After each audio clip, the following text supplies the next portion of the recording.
Allez, les talents sont donc chez nous dans le Choletais. Aujourd'hui, c'est un groupe original qui est avec nous, plutôt un duo, puisque c'est Mighty VXL. C'est comme ça que ça se dit, hein. Yes, exactement. Eh ben, c'est parfait. Qui sont donc aujourd'hui mes derniers invités pour ce dernier Made in Cholet pour moi. Allez, bien le bonjour à tous, c'est Kev et bonjour à vous deux. Bonjour à tous. Comment allez-vous? Bah bien. Ça va, tranquille, plutôt bien. On va bien. Il fait un peu moins beau aujourd'hui, mais on a le sourire quand même. C'est ce qu'il faut. Qu'est-ce qu'on fait avant de lancer cette émission?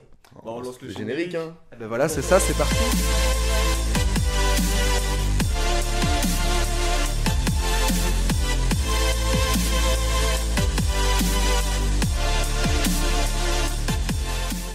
Allez, donc nous sommes avec Mighty VXL et donc ma première question déjà, comment vous êtes en fait rencontrés? C'est une histoire un peu particulière, hein.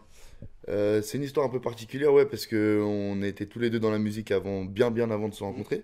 On a une grosse expérience avant, et puis il se trouve qu'un jour, un ami commun nous a présenté en fait Louis, voilà, et il a ramené VXL chez moi, et tout de suite la connexion s'est faite. Je lui ai proposé deux, trois instrus, au bout de la troisième, il m'a dit celle-là, et en 15 minutes, il avait un texte, et c'était déjà un gros banger. C'était ça en 2010. 2017, tu vois. 2017, Ouais, 2018, un truc comme ouais, 2017. Donc voilà quoi.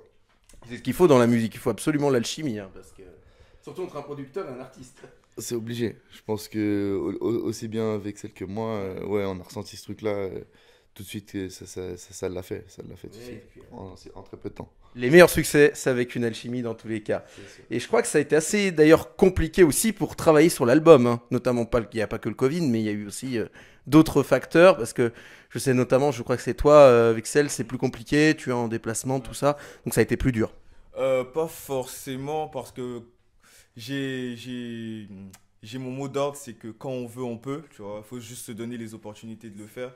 Donc ouais, non, pas forcément. On peut plus dire au niveau de la création, mais encore une fois, non, pas forcément parce que même au niveau de la création, c'était facile. Avec Mighty, comme tu as dit, on a une alchimie, on a un truc en fait, ça fait que ça vient seul, c'est naturel, c'est rapide. Et vu qu'on a de l'expérience, en fait, bah, ça va plutôt vite, quoi. Donc non, ça n'a pas été compliqué.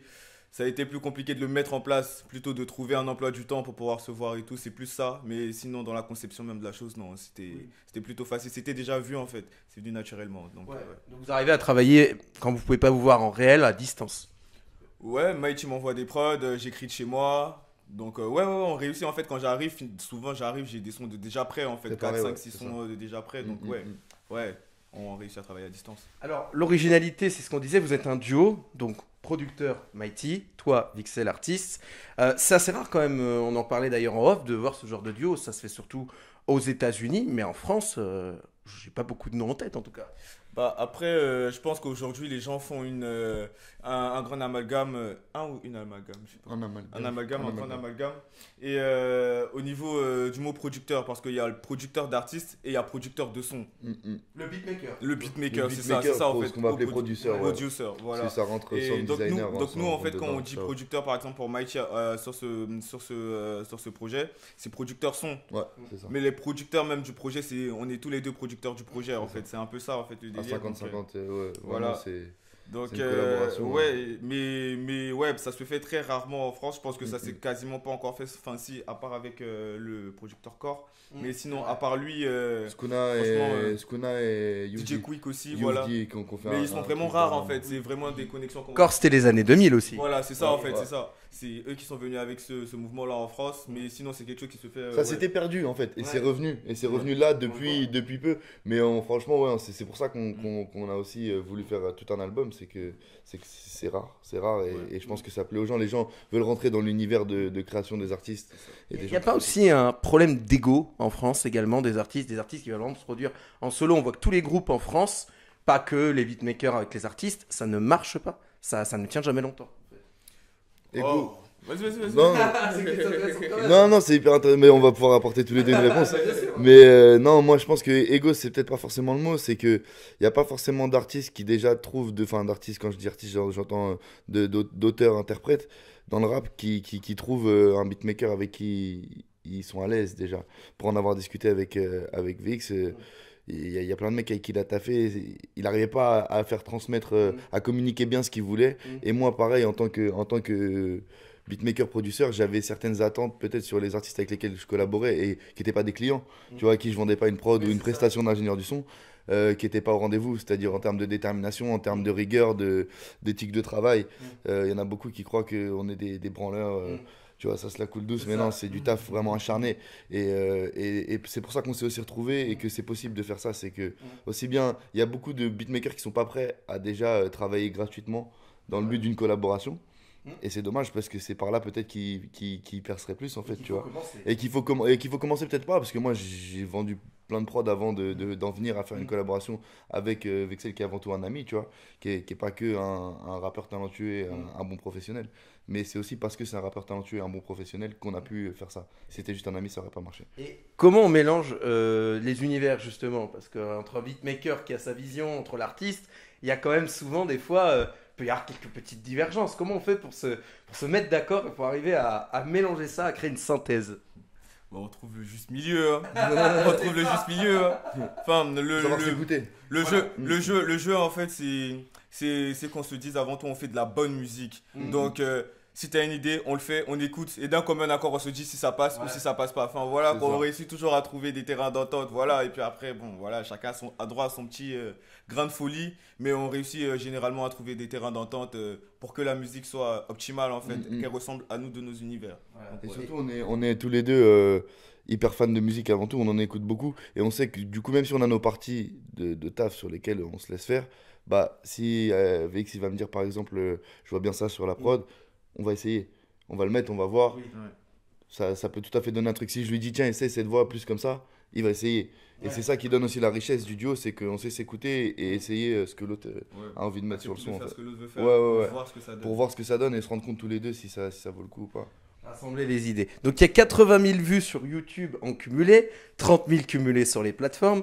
Ça vous a d'ailleurs inspiré pour lancer d'autres projets, donc notamment un futur label indépendant, mais surtout l'incubateur. J'aimerais que vous me parliez de ce projet. En tout cas, je crois que vous n'y êtes pas tous les deux sur ce projet. Je crois que... Non, c'était le projet de VX. Je suis fondateur de l'incubateur, mais aujourd'hui l'incubateur fait partie de notre label qu'on a créé en fait. Qui est créé du coup. Ouais, voilà. Et donc, en vrai, oui, enfin, c'était tout à fait logique d'en arriver là, en fait, d'en arriver à un label.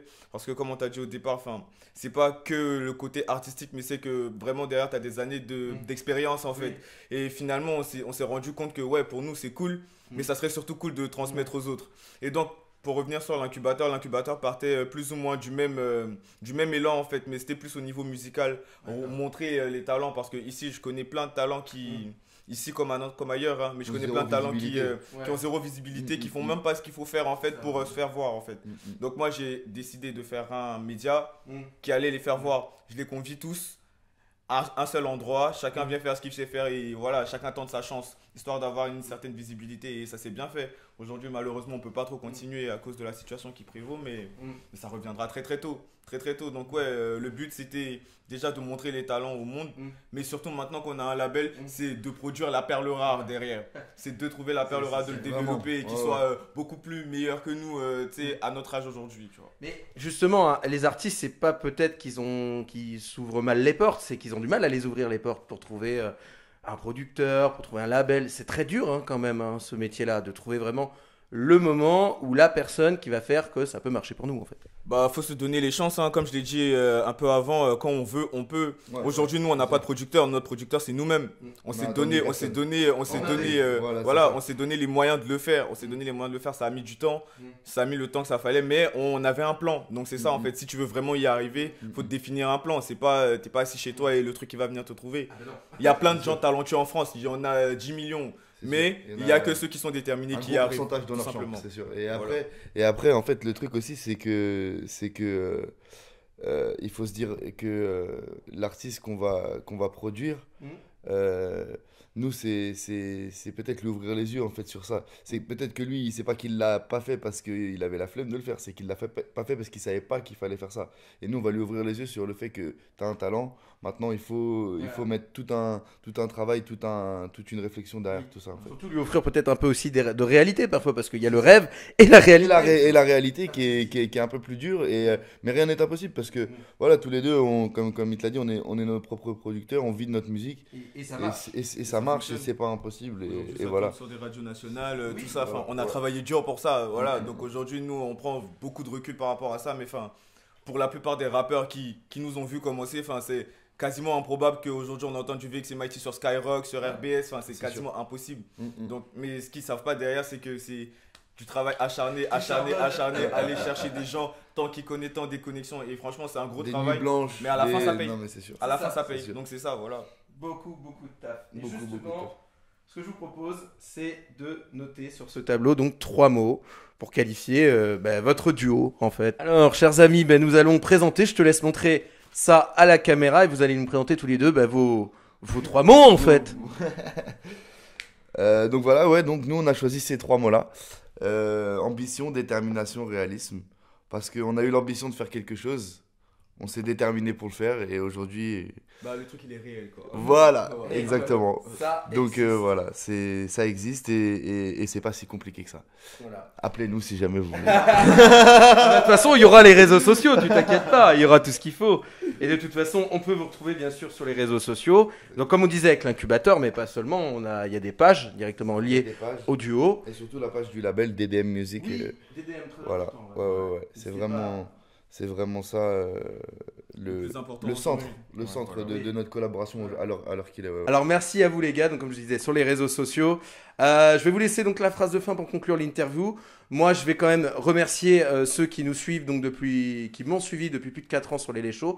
Pour moi une page se tourne, mais pas la vie qui va avec. Donc on se retrouvera sur d'autres plateformes. Donc je vous embrasse et je vous laisse avec l'équipe talentueuse des Shows qui sauront faire avancer ce magnifique projet. Je vous laisse le mot de la fin ou la phrase de fin, c'est à vous de choisir. Les mauvais jours disponibles le 16 avril.